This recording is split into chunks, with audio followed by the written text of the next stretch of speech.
Priscilla. Welcome to my page. It's Priscilla in quote. The end quotes means inspirational quotes. I am here to inspire, to help any way I can. Is that through making wood signs, craft, is that through beauty, hair, and makeup? I'm here for you. Let's do this journey together. This is my first YouTube video. I'm extremely nervous, but you know what? You gotta start somewhere. Let's get it. All right, you guys. Today we're going to be talking about depression. Depression is something people don't want to talk about. And I know, first video, sad subject. But a lot of people deal with depression. And one of those people is me. And I'm here to help others because sometimes during my journey, I wish I had more advice and I knew more and I had people to help me out. So let's get it. All right. So there's a lot of stigma about depression. And one of the stigmas is that people with depression are just lazy. They just don't want to get out of bed. It's just, they're just bums. And sadly, people with depression get that a lot from their family and friends, especially family members. One of the things about mental health is that people don't understand because they don't have the education to understand. And when I say the education, I don't mean going to school. I mean, that's just simple as going on Google and searching mental health or searching depression and looking at the symptom, or just Googling how you can help people. So through this video, you're going to realize that depression is not just about sadness. It's about so many other symptoms. So you guys, we got these colorful cards. I want to make sure I provide you guys with all the information, accurate information. I am a qualified mental health professional, and I'm going to use my certification to help inspire and educate you. So, some of the symptoms of depression. Of course, this first one's going to be sadness.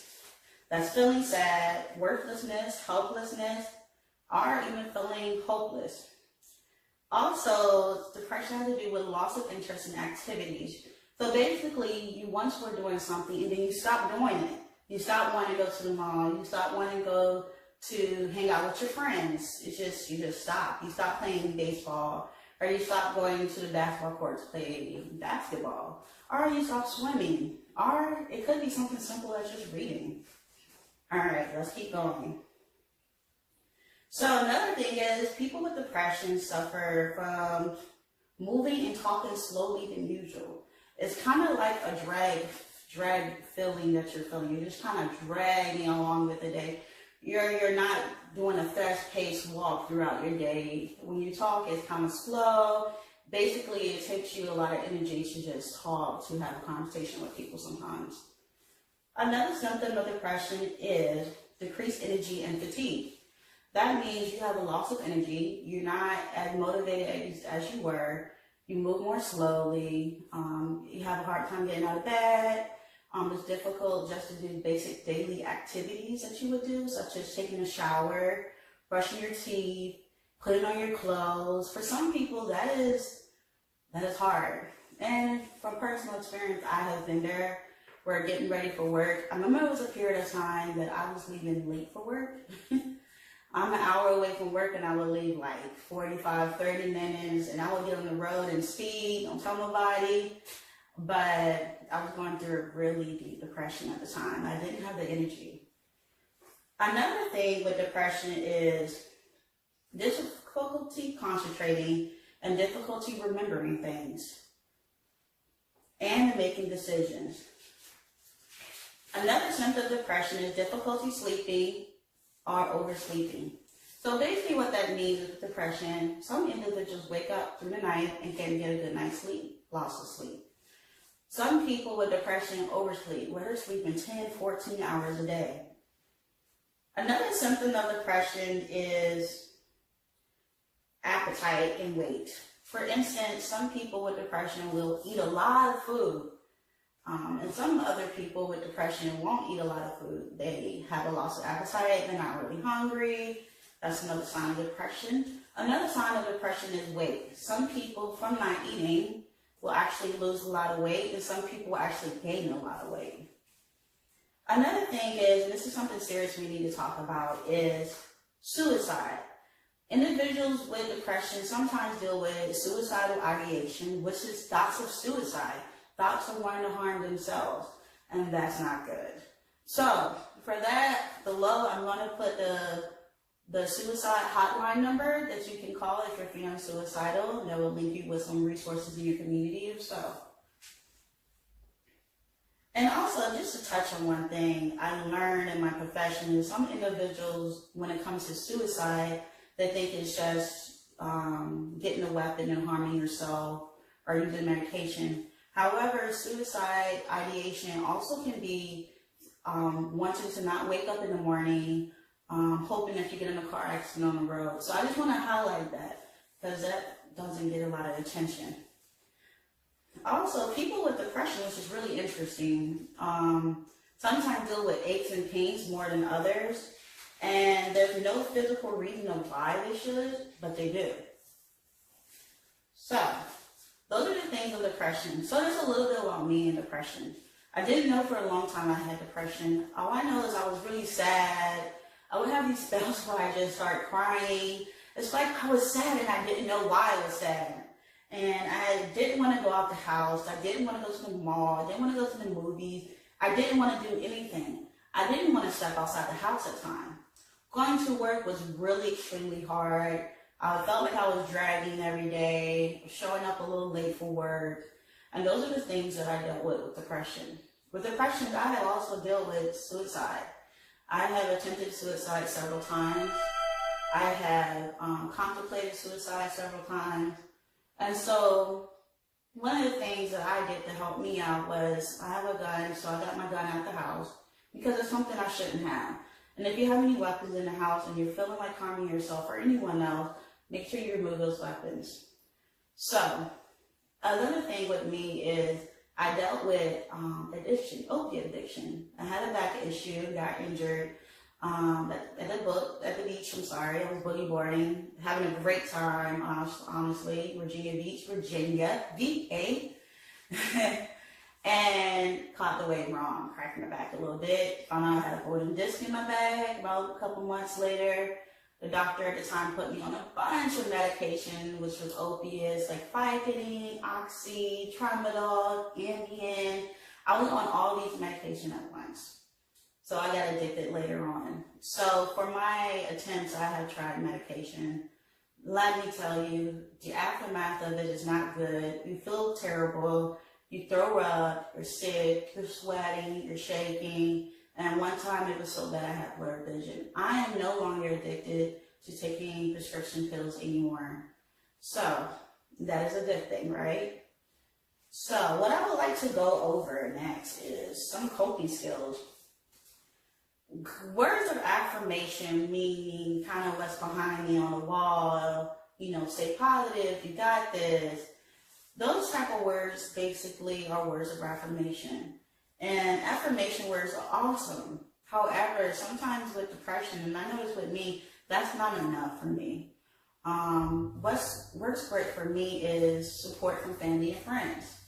I'm going to be honest, I don't have that great support from family, but it's okay. I have support from a very good friend and my significant other, which is awesome, awesome, awesome. Sometimes with family and friends, you need to educate them. It's something you shouldn't have to do, but sometimes just educating them on what is depression, giving them a website where they can look up what depression is, sometimes can help, or having them come into your therapist appointment. And speaking of a therapist, that is another great coping skill, is to go see a therapist. A therapist can help you in so many ways. Like I tell anybody, if you go to a therapist, you're not feeling them the first time, don't go back. You're not going to click with them later on. So those are some of the things of coping skills that you can do. Let's see. Other coping skills, which is great, is exercise. That one was hard for me with depression because you have lots of energy. Who wants to exercise, period, anyway? I'm not an exercise guru. But exercising really helped. What I started doing was I took my 2 Australian Shepherds on a walk, and we would go down the street in our apartments that we stayed in at the time and just walk. That really helped me, like just being outside, getting some sunlight. When I got back in the house, I felt so much better. And guys, I'm not lying to you, like I felt so much better. So exercise can really help. And we already went over family and friends, but the other one is medication management, meaning taking medication like antidepressants. Some people don't like to take medication. I get it. And I was one of those people. And I did the natural stuff that you can do. I did the CBD oil. But honestly, that worked for me for a little bit, but then it stopped. And I got into a deep depression where I really wanted to harm myself. So I went ahead and got on antidepressants. I went on so many different type of medications to try. And with medicine, with depression or any type of mental health, it's really trial and error. And I say that because you'll try a medication and it doesn't work, and you got to go back and try another medication. And with antidepressants, you need to have them in your system for at least about almost 2 months for them to actually really start to work. So it's kind of hard to want to wait for a medication to work when you're feeling like harming yourself, or you're feeling extremely sad, or you feel like you can't go out the house. So you want something that works right away, but unfortunately, things take time when it comes to taking antidepressants. So a lot of times I see videos about mental health and everything, but I don't see websites. There are some great websites that you can go to that talk about the symptoms, they talk about the different types of depression. One that many hear is postpartum depression. You can look at these websites and they can also tell you some of the causes of why they think some people have depression. And women have depression more commonly than men. So here are some websites that you can go to. There's 2 websites. There's one called NAMI, and we sometimes call it NAMI. NAMI. I don't know which one it was. I think it's NAMI. I'm sorry, correct me if I'm right or wrong. But it's the National Alliance on Mental Illness. This website is so awesome. Within your area, they actually have groups that your family members can go to help support you no matter what mental health disorder you got, which I think is awesome because I feel like in mental health, you really need to support others. You need that support circle, I call it. Kind of like a wraparound approach to you. The other website is NIMH, again that's NIMH. That is the National Institute of Mental Health. Now, as I'm saying these, I have them down at the bottom, so you need to pause the video so you can check these websites out. The great thing about some of these websites is that they have groups, like I said earlier, different organizations. And another thing that would be really good that I don't see a lot in videos is MHMR. That is mental health, mental retardation. That's where you can go in your community to an organization that can help you with mental health, or IDD, which is intellectual disability disorders. That goes to the mental retardation part of it. So basically what happens is you go in for an intake appointment, or that intake appointment initially starts over the phone. You go in, you eventually meet with a person that's going to ask you questions about what's going on in your life, how you're sleeping, any anxiety, how is your relationship with others, have you been in a psychiatric hospital, just to basically get a background check of you. And then after that, they do financials and stuff like that to see if you're covered. The great thing about your local NHMR is that you can Google this, Google the city or county that you're in. You can find a place to go. By doing that, call them, they'll tell you what the process is.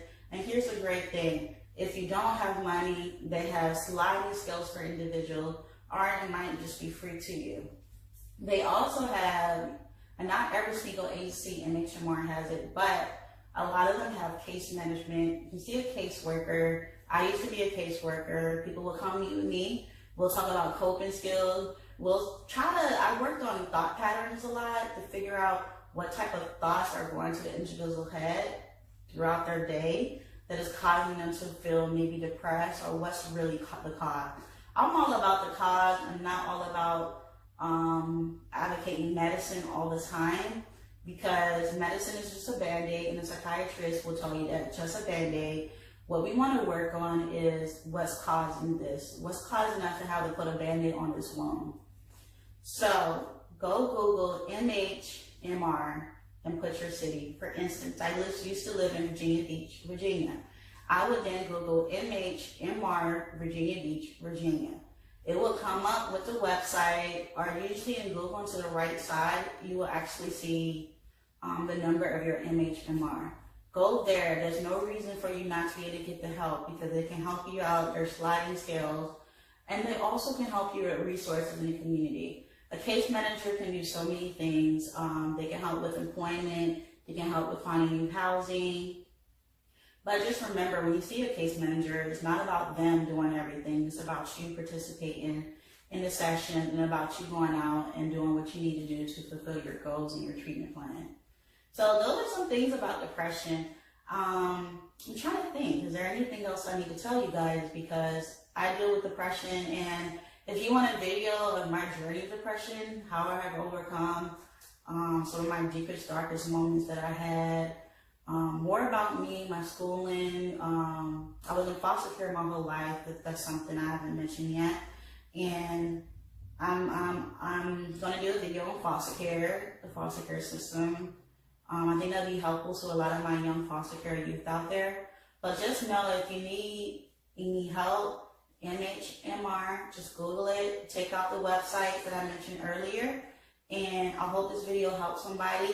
And remember, no matter how you feel, get up, dress up, show up, and never give up. This is Priscilla in quotes, meaning inspirational quotes. I'm here to inspire. It was nice talking to you guys. Have a good day. Anything I can do to help inspire you, let me know. Peace.